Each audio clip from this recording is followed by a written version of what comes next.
Apple Park in Cupertino covers nearly 3 million square feet. From above, it looks like a futuristic fortress, a ring of curved glass housing thousands of the world's most specialized engineers. When you add the sprawling city hubs of Amazon and the massive, sprawling campuses of Microsoft, you're looking at a level of real estate and influence that rivals some nations. It raises a question about the title deeds. Who actually owns all of this?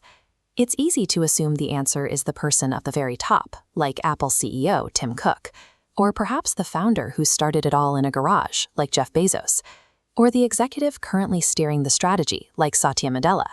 In reality, these famous leaders are employees. They are hired by a board of directors to manage operations, but they rarely hold the majority of the title. If the most famous faces in business don't hold the deeds, we have to look at the legal structure to find the people who do. To understand ownership, we have to look past the buildings.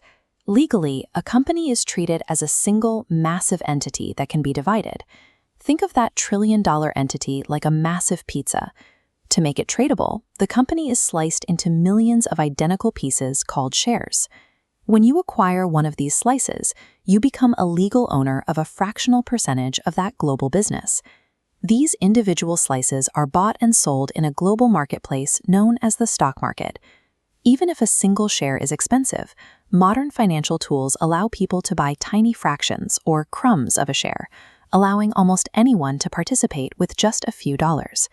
This slicing mechanism is what allows a massive private empire to be broken down into assets that the general public can hold.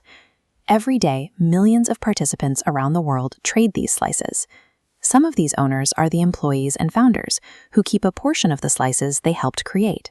However, a typical megacorporation's breakdown reveals the largest portion of ownership doesn't belong to individuals.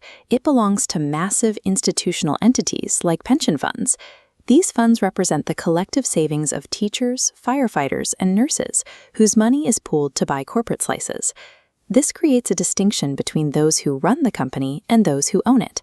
You can think of the CEO as a pilot hired to fly the plane, while the shareholders are the ones who actually own the aircraft. Ultimately, the legal ownership of the world's most influential companies is distributed among a massive crowd of millions of people. Why do people want to hold these slices in the first place? It comes down to the specific legal rights and financial benefits that ownership provides. First, owning a slice gives you a vote. You get a say in major corporate decisions, like choosing the board members who oversee the executives. Second, owners often receive a direct share of the profits. When a company does well, it can send a cash payout, called a dividend, directly to the people who hold its shares. Finally, as the company expands and sells more products over the years, the value of each slice grows, allowing owners to build long-term wealth. Looking back at those massive headquarters, we can see them differently. These campuses operate as infrastructure, owned by millions of different people. But if these companies are owned by a decentralized crowd, it raises a new question. Who manages and directs the tower of those millions of combined voices? The entities that control how these trillions of dollars are voted hold the real keys to the global economy. That is the subject of our next documentary.